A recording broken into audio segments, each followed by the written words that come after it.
We live? We live? We live! You read the title, so you already know what this is about. How's your day? Doesn't matter. I'm doing fine, though. So, this guy, Killy, from Toronto, Canada, has released his new project. It's called Surrender Your Soul. And after listening to it, I won't be doing that. But within these next couple minutes, I'm going to give you a breakdown of how I felt about the project, what it gave me, and what I ended up leaving thinking about Killy. So, yeah.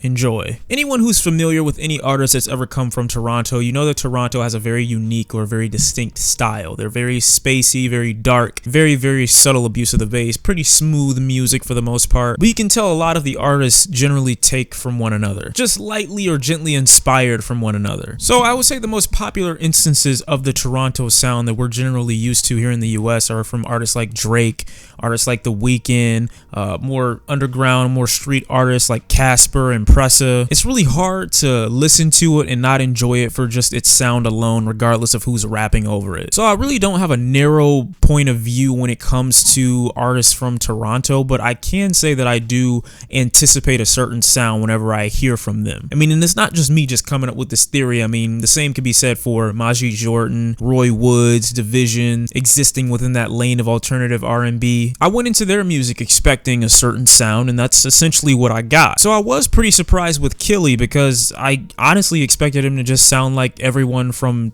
Toronto. And while I can give Killy credit for not sounding like every other Toronto artist, it is difficult to listen to him knowing that he sounds like a couple of US artists. He takes direct inspiration from Kanye West, some T-Pain music. I hear influences of Trippie Redd and Nav in his music. When you go into this album, the very first thing you hear from Killy is auto-tune, and more auto-tune. And it's really distracting to try to get into a new artist's music when the first thing you hear is special effects over their voice. The minute we go into the intro track, we get non-interesting subject matter, in my opinion, on top of the fact that he sounds like other artists. And I know you guys are going to tell me in the comment section, Shawn, listen, we're not going to these artists for lyrics. We want melodies. We just want a vibe. That's great, but this music puts me to sleep. I'm sorry, I need a little bit more to keep me interested in an artist's music. I can only speak for me, but it takes more for me to be interested in an artist's music than just the melody. It means more than that to me if you're gonna call yourself a rapper. Otherwise, you could just literally be like the artists who release lo-fi music on YouTube that don't feel the need to layer their voice over everything, that just want to give you a feeling or a vibe, only want to include some background music. And much like my distaste for Macklemore's Gemini that came out last year,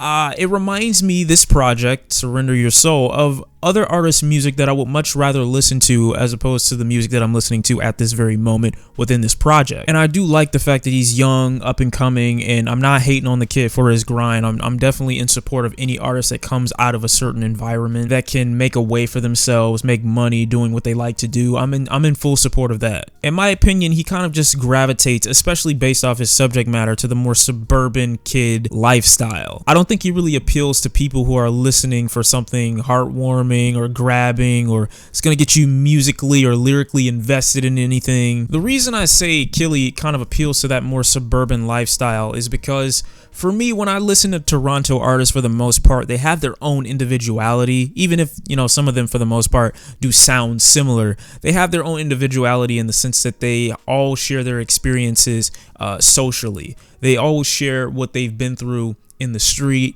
in their social life. Killy being from Toronto and not mirroring that sound kind of shows me that he was more influenced by artists in the US, possibly because he wasn't as social, possibly because he wasn't in that environment. Because I don't really hear anything Toronto about him. And while I do acknowledge the Nav influence, I just feel like the Kanye influence is just so overpowering. The Trippie Redd influence is so overpowering. Some of Trippie's influence gets stemmed from Lil Uzi's influence that ends up stemming from Lil Wayne's influence. So you see where this all gets back to. So to just put a picture out there, Lil Wayne and Kanye have influenced the music game in a huge way.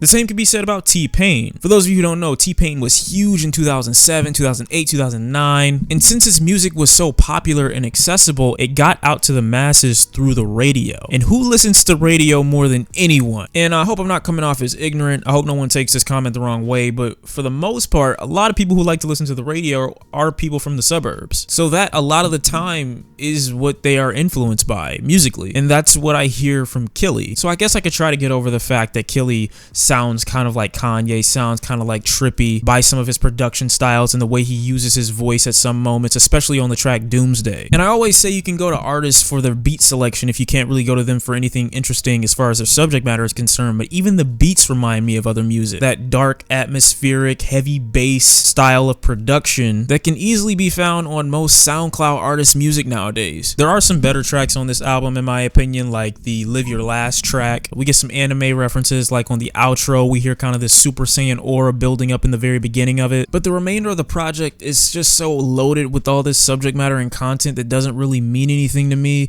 that it's hard for me to be interested or excited about anything that he's got to say. I hope other people who listen to this project can get more enjoyment out of it than I did, but I don't really see what Killy is doing with this album that you can grab from other than who he's influenced by, which, if I'm going by my taste, my personal opinion, I would much rather listen to those influences than listen to the person influenced by them. If done the right way, it's a very thin line. But much respect to Killy for getting producers like Boy Wonder, Y2K, Wonder Girl for production on a couple of these tracks. It's not only hard for me to grab from Killy's lyrics, but it's also kind of a test to grab from his flows. Sometimes it seems like he's struggling to stay on beat. The auto-tune, like I said, is just a little bit too much for me at some points. Not really used in a very unique or quirky way. There's nothing really special about the lyrics, the delivery, the flow, the cadence. It just seems kind of really one-dimensional, very minute, very kind of low-key. So no disrespect to Killy, no disrespect to his fan base. Hope the dude keeps making music. Hope he still keeps pushing forward and keeps making some